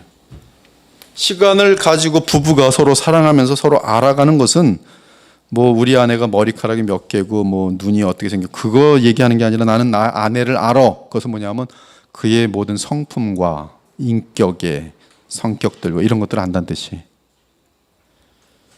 예수님을 안다는 것은 그분을 나의 삶 가운데 체험하면서 아는 거예요. 근데 이러한 예수님을 인격적으로 아는 사람의 가장 중요한 특징이 뭐겠어요? 기도를 해봐야지 예수님과의 대화를 통해서 주고받는 대화와 부탁한 것을 예수님이 어떻게 행하시는지 그런 걸 나의 삶 속에 깜짝깜짝 놀라면서 아는 거예요. 여러분, 우리가 2035 교육관으로 주셨습니다. 2035. 저 같은 경우는 지금 뭐 얼마나 행복하겠어요. 얼마나 기쁘겠어요. 2035라는 것이 주어져서도 기쁘겠지만 더 큰 기쁨은 어디 있을까요? 주여, 이 교회를 앞으로 어떻게 방향을 나아가야 됩니까? 더 사람들이 오면 이제 받아주지 말라는 뜻입니까? 길은 보이지 않는데 이게 지금 메어 터지면 어떡합니까? 근데 아무리 돌아봐도 대책이 없습니다. 주여, 제 생각에는 길이 전혀 안 보이네요. 이러고서 기도를 하는데 툭 하고 나오고 쑥 가게 되는 거예요. 그러니 이 미물만도 못한, 버러지만도 못한 나를 주님이 귀히 여기시고 신음하는 소리를, 기도를 들으시고 응답하여 주시는구나. 그것이 주님을 퍼스널리, 그렇죠, 인격적으로 또 개인적으로 알게 되면서 저에게서는 뭐가 나오겠어요? 주님 사랑합니다, 감사합니다, 말씀하옵소서, 순종하겠습니다. 그것이 그를 아는 지식이. 여덟 번째, 성화는 보통 은혜의 수단이라고 불리는 성경적인 수단을 부지런히 사용해야 이룰 수 있어요. 필자가 수단이라고 보는 것은 성경 읽기. 성경 읽기 하세요. 성경 읽기는 여러분 시간을 날때하지 마시고요, 시간을 딱 정하세요. 제발 1시간이 만들어지지 않은 사람은 30분을 떼어내시기 바랍니다. 정확히 떼어내셔야 돼요. 그리고 그 떼어낸 그 시간에는 다른 거 하지 마시고 성경만 보세요. 성경 읽는 것이 모든 순위의 1순위를 만드시는 말씀이에요. 그러면 그 사람은 성경 읽을 때 굉장히 많은 것을 배울 수가 있어요. 그러나 성경을 대하는 시간이 밥 먹은 다음에, 우리 아내랑 논 다음에, 텔레비전 본 다음에, 이 사람은 30년이 지나도 성경 일독 못합니다. 그러나 성경 읽는 시간을 무조건 주님께 먼저 떼어난 사람은 계속 반복하면서 성경이 읽혀지게 돼 있어요. 띄어내셔야 돼요. 성경 읽기. 성경 읽지 않으면 그건 거룩해질 수 없어요. 기본인데 성경 읽어야 돼요. 많이 읽어야 돼요. 또 그리스도 중심으로 읽는 법을 배우고 있으니 성경 전체에서 그리스도를 볼 수 있도록 보셔야 돼요. 보면은 예수님이 없이는 사실은 구약이 읽히질 않아요. 전부 예수님을 가리키고 있는데 어떻게 예수님 없이 구약을 읽어왔는지 나중엔 의아할 것입니다. 진짜 웃겨도 되게 웃기네. 스스로한테 그럴 거예요. 그리고 성경은 세상 책하고 틀려서 읽으면 읽을수록 더 재밌어요. 읽으면 읽을수록 어떻게 이런 내용이 있었을까? 전에는 왜 안 보였지? 신기합니다. 지금도 보면 또 모르는 게 또 나와요. 아니 어떻게 이런 내용이 여기 있었지? 야, 참 하나도 안 빼고 이 책은 내가 달달달 해야지. 골로새서를 한 100번 읽었어요. 그런 다음에 골로새는 이제 다 띄었으니까 다시는 안 보였대. 근데 어쩌다 골로새를 또 아니 이런 내용이 여기 왜 있었지? 미스테리에도 너무 이상한 책이 성경이에요. 성경 읽기. 그래서 이 말씀과 기도는 거룩함에 있어서 그냥 기본입니다. 기도 시간도 여러분 가장 기도를 못하는 베이비라 할지라도 글쎄 제 기준으로는 15분은 해야 되지 않겠어요? 24시간 중에. 근데 가만 보면 5분도 못 한다는 사람들이 대부분이에요. 꼼지락꼼지락 하다가 기도는 딱 시작했는데 갑자기 뭐 밥 먹는 생각, 뭐 일거리, 그거 내가 그거 해야지. 이 기도하다가 나가자. 그러니까 집중해서 15분을 기도를 못 하는 거예요. 집중해서 예수님과 대화가 안 되는 거예요. 나의 욕심을 아래는 거는 2시간이고 3시간이고 할 줄 알아요. 이루어 주시옵소서. 이루어 주시옵소서. 이제 예수님을 협박하는 거죠. 주시옵소서 안 주면 나 교회 안 다닐 겁니다. 뭐 이런 식으로. 이거는 지금 예수님과의 대화가 아니지, 정상적인.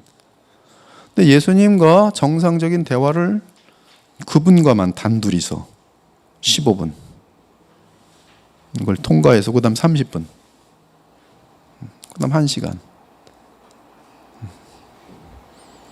1시간도 기도하지 못하느냐. 마음은 원이로 돼 육신이 약하도다. 그래서 기도 생활, 성경 읽기, 예배 참석, 그리고 설교 듣기. 지금 저희 교회는 보니까 설교를 듣느라고 그 이어폰을 끼고 다니는 사람들이 갑자기 훅 늘었어요. 거룩하여진다라는 그 부담들이 느끼니까 다들 어디서 뭐 하여튼 가져왔는지 다 이어폰 끼고 이러고 다녀요. 그래서 못 듣나 보면 설교 듣고 있더라고요. 굉장히 엄청난 역사죠. 규칙적인 성만찬, 성경 읽기, 기도 생활, 예배에 철저한 공예배 참석, 설교 듣기, 규칙적인 성만찬. 필자는 뛰어난 성도들 중에 이러한 수단들을 무시한 예를 찾아보지 못하였다. 이러한 은혜의 수단들을 무시하는 사람 치고 거룩하여질 수 없는 것입니다. 절대로. 신자가 이러한 수단을 규칙적으로 사용하지 않으면서 거룩함에 이르기를 기대하는 것은 농부가 밭에 씨를 뿌려놓고 만족한 채 추수 때까지 아무 일도 하지 않고 추수를 기대하는 것과 다를 바 없다. 9번째, 성화는 영적인 갈등을 전제로 한다. 거듭난 사람의 가장 중요한 특징은 갈라디아서 5장에 의하면 갈등이에요. 불신자들은 무엇과 무엇의 갈등이 있냐면 하나님이 심어 놓으신 율법이라고 하는 양심과 나의 뿌리 깊은 죄와의 갈등이, 이것이 그 불신자들이 갖고 있는 내면의 세계 속의 갈등입니다. 그들은 하나님에 대한 미련함도 없고 어떤 기대도 없고 감사함도 없고 하나님에 대한 관심도 없어요. 근데 양심이라는 것이 자기도 모르게 태어날 때부터 있어가지고, 그래서 불신자 중에는 양심에 어긋나는 일을 했다가 그것을 감당할 수 없어서 자살하는 사람들도 많아요. 그것은 양심이 너무 걸리는 거예요. 가룟 유다도 마찬가지였어요. 양심 때문에 그냥 죽습니다. 어떻게 나를 사랑하시되 죽기까지 사랑은 느껴지는데 자기는 그 메시아가 믿어지지 않지만 자기가 행한 죄악이 너무나 파렴치하고 인간 같지도 않다는 걸 느끼면서 갈등하다가 스스로 죽이는 것이 양심에 의해서 합법적인 거예요. 너는 죽어 마땅하다는 것이죠. 그래서 죽는 거예요. 여러분들 자살에 죽는 많은 사람들 중에는 이 죄책감 때문에 죽는 사람들이 많아요. 불신자들 중에. 그런데 크리스찬들은 이 양심의 성령으로 말미암아 양심이 살아납니다. 근데 무엇을 향한 양심이 살아나냐면 하나님을 향한 양심이 살아나요. 그래서 하나님을 의식하게 됩니다. 내가 이렇게 하다가 하나님께 매 맞는 거 아니야? 이건 이제 어렸을 적에 이제 믿음의 초기 때는 이런 불안함이 많아요. 오늘 교회 가야 되는데 안 갔는데 오늘 가다가 차 사고 났네. 오늘 교회 안 가가지고 차 사고 났구나. 이건 굉장히 그 이제 갓난 아이 신앙이지만 그래도 하여튼 그렇게 해서 배우는 거죠. 하나님에 대한 의식이 생겼다는 것이죠. 그리고 좀 더 영적으로 깊어지면 그냥 하나님, 이거는 뭐 이단들도 다 해요. 카톨릭도 다 하나님, 뭐 섭리 얼마든지 얘기합니다. 근데 우린 점점 그리스도 예수, 성령, 점점 구체적으로 하나님의 말씀을 통해서 성령께서 기억나게 하셔서 그 말씀으로 내가 뭘 하려고 했는데 말씀이 나를 막는 거예요. 비방하지 말라 그랬잖아. 말씀과 함께 성령께서 내 마음을 막으시는 거예요. 안 되지. 또 하나님의 섭리가 있어요. 죄악의 길로 가는데 그때 돌뿌리가 쏙 넘어가요. 넘어지고 나서 내가 왜 이 길로 가고 있지? 큰일 날 뻔했는데 그러고 돌아와요. 하나님께서 역사하신 거예요. 여러분 죄를 져보려고 그러십시오. 하나님이 여러분을 사랑하실 때 항상 막으세요. 신기하게 막으십니다. 하나님의 자녀라면 반드시 막으세요. 그러면 이제 그때는 고집 부리면서 죄를 짓는 거. 하나님 비켜요. 비켜. 나 이 길로 가야 돼요. 가는 거예요. 이 사람은 이제 두들겨 맞고 나서야 주여 그때 내가 가지 말았어야 되는데 죄송합니다. 그때 이미 사인을 여러 번 주셨는데 그때 내가 정말 나는 완악하고 고집이 어찌나 센지 죄를 좋아해도 너무나 좋아합니다. 그러나 제 깊은 중심 속에는 정말 주님 믿어주십시오. 주님을 더 사랑하는 거 분명합니다. 그러면서 다시 또 일어나서 또 가는 거예요. 영적인 갈등은 성화에 있어서 반드시 있는 요소예요. 필자가 말하는 영적인 갈등이란 육체의 소욕과 성령 사이의 갈등이, 육체의 소욕은 성령을 거스리고 성령은 육체를 거스르나니 이 둘이 서로 대적함으로 너희가 원하는 것을 하지 못하게 하려 함이니라. 성화되지 않는 사람들은 영적인 갈등 및 그로 인한 정신적인 불안을 결코 느끼지 않습니다. 영적 갈등 없어요. 그들은 양심만의 갈등이 있을 뿐이에요. 그리고 합리화시키면 그 양심이 화인 맞아져요. 그래서 이제는 살인을 하는 게 양심이 화인 맞으면 살인을 한 번 했어요. 그때는 한 번 하고 나서는 이게 할 때는 살인할 때는 처음 할 때는 이게 심장이 벌렁벌렁해요. 근데 살인하는데 안 들켰어요. 그러다가 또 누가 까불어요. 저거 죽이고 싶다. 그럼 이때는 헤도넨, 그 히도니즘, 헤도논이 그 사람을 죽일 때 오는 그 악마의 그 쾌락이 있어요. 그 맛이 싹 기억나면서 두 번째 사람 죽여요. 두 번째 사람 정도 죽일 때는 양심은 이제 없어져요. 그 사람은 이제 연쇄살인범이 되는 거예요. 근데 다 그래. 거짓말도 그래. 거짓말 처음 할 때는 마음이 막 볼록볼록볼록해요. 아니, 이 정도 거짓말이야.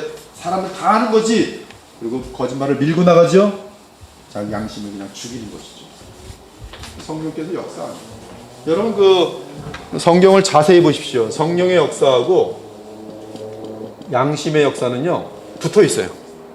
그래서 여러분들이 양심을 어긴다는 것은 신자들일 경우 성령을 괴롭게 하는 거예요. 성령을 업신여기는 것이, 성령을 의도적으로 거부하는 것이.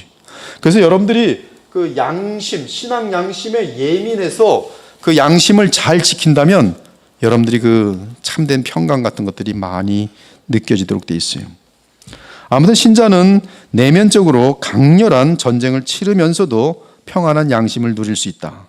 필자는 이 사실을 바울의 로마서 7장을 통해 확증한다. 필자는 바울이 그곳에서 불신자의 경험이나 혹은 갓 믿은 그리스도인의 경험을 말하는 것이 아니라 하나님과 깊은 교통을 나눈 매우 성숙한 성도의 경험을 묘사하고 있다고 본다. 이 견해는 개혁주의자들과 홀데인과 오웬을 포함한 청교도들과 그 이후에 여러 성경적인 학자들의 견해이다. 우리는 천국에서 이러한 갈등이 사라질 것이라고 기대할 수 있지만 이 생에서는 결코 그 갈등으로부터 자유로울 수 없을 것이다. 심지어 중생한 후에도 우리 영혼은 여전히 죄의 잔재에 의한 영향을 받는다. 10번. 사람은 결코 성화에 의해 의롭다고 칭함을 받는 것은 아니지만 성화는 뭐라고요? 하나님을 기쁘시게. 하나님을 기쁘시게 하고 싶습니까? 믿음이 아니고서는 하나님을 기쁘시게 할 수 없어요. 근데 이 믿음은 그 믿음이 유지되면 뭐로 나타나요? 반드시 그리스도와의 연합을 통해서 성화로 나타나요. 그러므로 성화는 하나님을 기쁘시기. 가장 거룩한 성도의 가장 흠없는 행동이라도 여전히 결함과 불완전함은 있다. 그러므로 어떤 사람이 말한 것처럼 성도의 흠없는 행동은 단지 화려한 죄일 뿐이다. 우리가 하나님께 바칠 수 있는 유일한 은은 완벽한 의로서 오직 그리스도에게서만 찾을 수 있다. 우리의 완전함이 아니라 그의 완전함이, 우리의 행위가 아니라 그의 행위가 우리를 의롭다 칭하는 원인이며 천국에 들어갈 자격을 준다. 아멘이죠? 하지만 동시에 우리는 믿음에서 나오는 행동, 또 신자의 바른 행동은 비록 불완전할지라도 하나님을 기쁘시게 한다는 것을 확신해야 한다.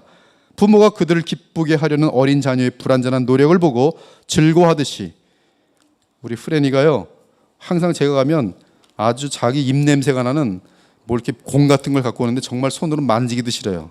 그냥 몇 달 그냥 썩어 문드러진 거. 근데 얘는 지금 기쁨으로 주인을 즐겁게 하려고 자기가 가장 좋아하는 것을 들고서 저를 주는 거예요. 제가 그 마음을 보이거든요. 그래서 더럽지만 같이 붙들고서 놀아줘요.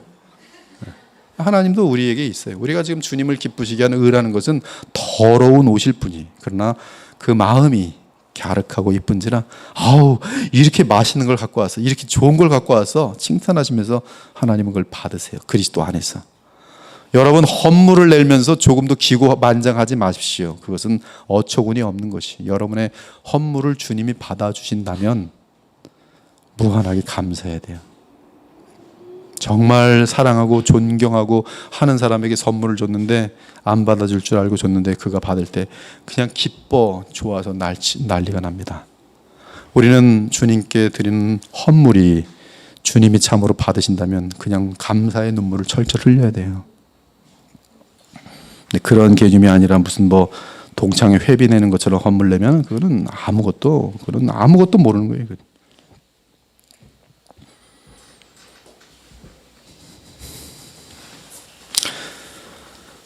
하여튼 이런 불완전한 노력을 보고 부모가 즐거워하듯이 우리 하늘아버지 역시 그분의 자녀들의 불완전한 노력을 보고 즐거워하신다.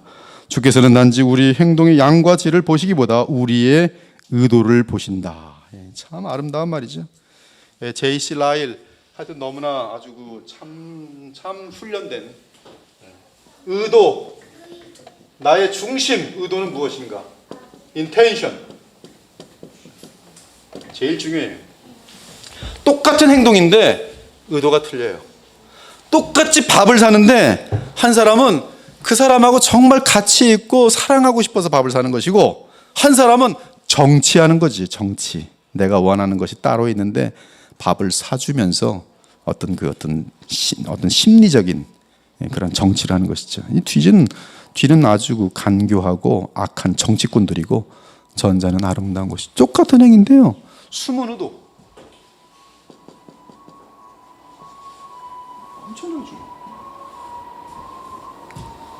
성화는 대심판의 날에 절대적으로 필요하다. 하나님께서 우리를 마지막으로 심판으로 부르실 때 그리스도에 대한 우리의 믿음이 참이라는 증거만이 우리를 멸망으로부터 구원할 것인데, 그 믿음이 참이라는 것은 바로 이 성화의 그런 삶으로 나타나는 것이죠. 12번. 그리고 성화에 대한 것은 성화의 그 어떤 정도가 딱 틀리잖아요. 그래서 이때 그리스도의 심판대에서는 무엇이 주어지냐면 상급이 주어집니다. 상급. 오직 그리스도의 공로로 말미암아 구원받은 자들은 그들이 그리스도를 닮은 분량대로 그 영광이 다 틀려요. 해의 영광이 있고 달의 영광이 있고 별과 별들의 영광이 다 틀린 것처럼, 바다가 이렇게 있는데요, 바다에서 물을 떠먹는데 어떤 사람은 양동이로 떠먹고 어떤 사람은 소꿉장난 요 컵으로 떠먹어요. 같이 똑같이 바다의 물을 떠마셔갖고 무한하게 떠마셔도 가라지 않습니다. 근데 떠마시는 사람의 정도는 다 틀려요. 다 같이 AFK 애들 봅니다. 10사람이 앉아서. 근데 어떤 사람은 웃고 있고 어떤 사람은 화내고 있어요. 화내는 이유는 하나도 못 알아서 화를 내고 있고, 어떤 사람은 그것이 이해가 돼서 그 내용을 알면서 웃고 있어요. 우리가 이 성화되어진 양이라는 것은 하나님 나라 같이 들어가지만 성화된 만큼 하나님의 나라의 은혜를 누릴 수 있는 영광이 있는 것이죠. 그러나 여기서 영적으로 성장하지 못한 사람은 갓난아기에 머물다가 주님 만나면 그 영원한 나라에서 그냥 영적 갓난아이예요. 영적 갓난아이예요. 그래서 거기서 보면 이제 영적인 갓난아이로 이렇게 있을 거예요. 그래서 다 같이 외모는 어떻게 될지 모르겠지만, 뭐 이제 C.S. 루이스 같은 경우는 최고의 아름다운 때인 뭐 한 20, 30대 사람의 모양으로 다 있지 않겠는가. 근데 모르겠어요. 그러나 분명한 것은 영적으로는 차이가 엄청나게 날 거예요. 영적으로는. 벌써 이 땅의 교회에서도 차이가 많이 나요. 무슨 말인지 이해 못 하잖아요. 상당히 어떤 말들은. 하물며 히브리서 기자는 내가 이것을 너에게 말하고 싶은데, 멜기세덱 같은 거 얘기하고 싶은데, 그럼 너희는 이 말을 알아들을 만한 그런 실력이 안 된다는 거예요. 얘기 못 해요.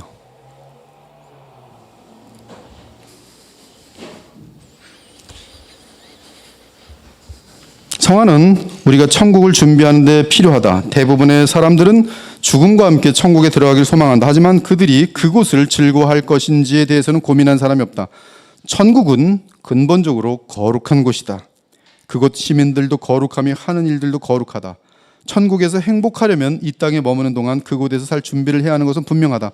독수리가 새장에 갇혀 있는 것을 즐거워할 수 없고, 소가 물속에서 행복해할 수 없으며, 올빼미가 대낮에 태양을 기뻐할 수 없고, 물고기가 마른 땅을 좋아할 수 없는 것처럼 거룩하지 않은 사람은 결코 천국에서 행복할 수 없어요. 그렇죠? AFK는 못 알아듣는데 뭐가 행복합니까? 화딱지만 나지. 이 땅에서 거룩이 훈련이 되지 않은 사람은 천국 갔는데 다 거룩한 거예요. 정말 어디 발둘 데가 없지요. 그렇기 때문에 이 땅에서 거룩을 즐거워하며 거룩하여지는 사람만이 천국을 즐길 수가 있어요. 자, 그러면 거룩하게 된 사람이 나타내 보이는 표지는 무엇인가? 첫째, 성화는 기독교에 관하여 말만 하는 것이 아니라 그 이상이다. 어떤 사람들은 복음과 관련된 단어와 표현을 능숙하게 사용하면서 복음에 대해 유창하게 말을 하며 다른 사람들에게 자신의 신자라고 확신시킨다. 하나님은 그분의 백성이 시끄러운 소리만 내는 구리와 또는 꽹과리처럼 단지 빈통처럼 되는 것을 원하지 않으신다. 자녀들아, 우리가 말과 혀로만 사랑하지 말고 행함과 진실함으로 하자. 둘째, 성화는 단지 임시적인 어떤 종교 감정을 맛보는 것이 아니다. 특별 예배 및 부흥 집회는 많은 사람들의 관심을 이끌어낼 수 있다. 우리는 그러한 예배 및 집회를 통해 많은 사람들에게 복음의 메시지가 전달되는 것에 대해 하나님께 감사드려야 한다. 하지만, 대단히 중요해요. 하지만 이러한 집회들은 장점도 있지만 위험 요소도 있다. 밀알이 심겨지는 곳마다 마귀 역시 쭉정이를 심기 때문이다. 우리는 사람들로 하여금 주를 향해 임시적인 매력을 느끼게 만드는 종교적인 흥분을 주의해야 할 필요가 있다. 잠시 후 그들은 퇴보할 수 있는데 그때는 이전보다 더 강팍하고 연락하여진다. 찬양으로 날마다 뜨거운 감정으로 있는 사람들은 죄악을 범하는 그 빈도수나 그런 것이 강해요. 또 죄도 무섭게 짓습니다. 여러분이 죄와의 싸움은 가장 훈련되어야 되는 부분은 의지 부분이에요. 의지. 나를 복종시키는 거예요. 주님의 뜻에 나를 순종시키는 거예요. 그래서 이 흥분된 사람들이 있다가 퇴보하면은 더 강팍하고 열악해져요. 제가 직장 생활하다가 어떤 그 찬양 팀에 들어갔어요. 즉 합창단에 들어갔어요. 그랬더니 뭐 그 사람들은 다 교회에서 밴드 하는 사람들이었어요. 근데 저번에도 말한 것처럼 자기네들끼리 대화하는데 뭐 찬양하고 나서 곧바로 나와서 막걸리 마시고, 그다음에 이제 그때 저도 그때 합창단이었는데 불우이웃 돕기로 해서 그때 한 2,000명 정도 모인 것 같아요. 여기 인천 시민회관에서 했는데, 그래서 그 티켓을 그 당시는 이제 그때가 제가 1986년 7년 정도 되거든요. 티켓을 막 팝니다. 뭐 그때 뭐 얼마더라? 뭐 1,000원인지 2,000원인지 다 팔아요. 돈이 상당히 많이 뭐지. 돈이 다 거치고 났는데 바깥으로 이름은 불우이웃 돕기, 불우 아이들 돕기. 그러더니 딱 돈이 모이니까 이 반은 불우이웃 돕기하고 반. 자 가서 먹자. 뭐 먹어요? 막걸리 먹으러. 제가 그래서 그 다음 주에 곧바로 더 이상 합창단 안 했어요. 예, 우리는 그 퇴보하기가 쉬워요. 속이기가 쉬워요. 종교적인 흥분을 신앙이라고 착각해서는 안 돼요. 우리는 기독교에 새로운 관심을 갖는 모든 자들을 격려하여 성령의 거룩하게 하시는 깊은 말씀 사역, 그렇죠? 기쁜 이 성령의 사역에 만족할 수 있도록 해야 된다. 성화는 단지 때때로 바른 행동을 하는 것을 의미하지 않는다. 많은 진지한 사람들이 때때로 종교적인 행동을 하면서 즐거워한다. 하지만 필자가 우려하는 바는 많은 경우에 있어서 이러한 외부적인 종교성은 내적인 거룩을 대신하지 못한다는 사실이다. 필자는 이 주제에 대해 매우 분명하게 말할 필요를 느낀다. 전혀 성화되지 않으면서도 얼마든지 몸으로 때우는 헌신이 가능할 수 있어요. 성격도 고약하고 질투로만 가득 찼는데 그런 부분에 대해서는 뭔가 찝찝하고 잘 안 되는 것 같으니까 몸으로 때우는 거예요. 열심. 여러분 로마서 10장 뭐 11장 뭐 이런 데 보면은요, 유대인들의 열심이 나오는데 그 열심은 예수 그리스도를 십자가에 죽이는 것으로 나타나요. 이들이 복음을 대항하여서 복음의 의를 대항합니다. 근데 그 복음의 의를 대항하는 것이 뭐냐면 열심이에요. 근데 로마서는 뭐라고 되냐면 그들은 지식이 없다 그래요. 지식이 없는. 그러니까 지식이 없을수록 열심이 커요. 근데 그 열심은 무모합니다. 그리고 그 열심은 자기를 위한 열심이. 그것은 하나님께서 받아 주실 수 없는 그러한 위험한 열심이 되는 것이. 넷째, 성화는 세상에서 물러나 은둔 생활하는 것을 의미하지 않는다. 예, 자기가 죄가 무너지는 것을 보면서 점점 숨습니다. 점점 혼자 고립돼요. 왜?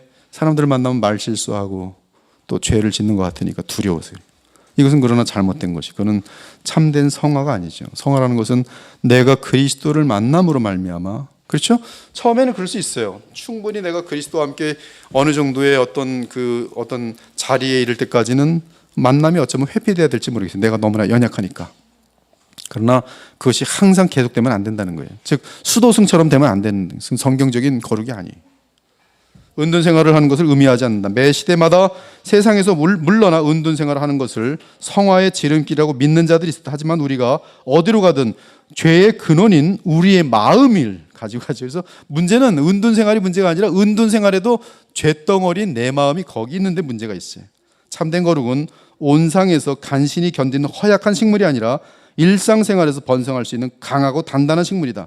참된 거룩은 그리스도인에게 어려움을 회피하도록 하지 않고 도리어 직면하여 극복하게 만든다. 오늘 여기까지 하고 계속 다음 주에 5번부터 진행하도록 하겠습니다. 기도하겠습니다. 하나님 감사합니다. 저희들에게 참 거룩이라는 어마어마한 부담을 또 오늘도 주셔서 감사합니다. 그러나 감사한 것은 이 거룩을 이루어가는 것이 나의 노력으로 되는 것이 아니라 오히려 나의 모든 마음은 그리스도를 붙들고 주님이 시키는 말에 순종하겠다는 진실된 마음 가운데에서 주님께서 우리에게 부여하시는 생명의 성령의 은혜와 법과 능력에 의한 거룩의 과정임을 오늘 그것이 복음의 능력인 것을 알게 하시니 감사합니다. 그러므로 저희들에겐 더 큰 소망이 있고 더 큰 감사가 있고 그저 우리 주 예수 그리스도 붙들고 사랑하는 것이 우리에게는 너무나 쉽고 감사한 일인데 그곳에 거룩의 비밀들을 허락하심을 감사합니다. 저희들로 더 많이 말씀을 사랑하게 하시고 주님을 사랑하기 때문에 기도하는 시간들도 길어지게 하셔서 이 짧은 인생 가운데 예수님을 온전히 닮아가고 우리의 삶은 감당할 수 없는 하늘의 축복들과 은혜를 누리는 복된 주의 자녀들로 저희들 인도하여 주옵소서. 한 주간도 또 이 거룩의 싸움을 하면서 패배할 때도 있고 승리할 때도 있겠지만 낙심하지 말고 반드시 우리 인생 가운데 그리스도를 닮아갈 것을 확신하면서 쓰러질수록 더 많이 은혜의 수단들을 사용할 줄 아는 지혜로운 자들이 될 수 있도록 도와주옵소서. 오늘도 돌아가는 발걸음에게 큰 평강을 내려주시길 바라며 살아계신 우리 주 예수 그리스도 이름으로 기도 올렵나이다. 아멘. 예, 감사합니다.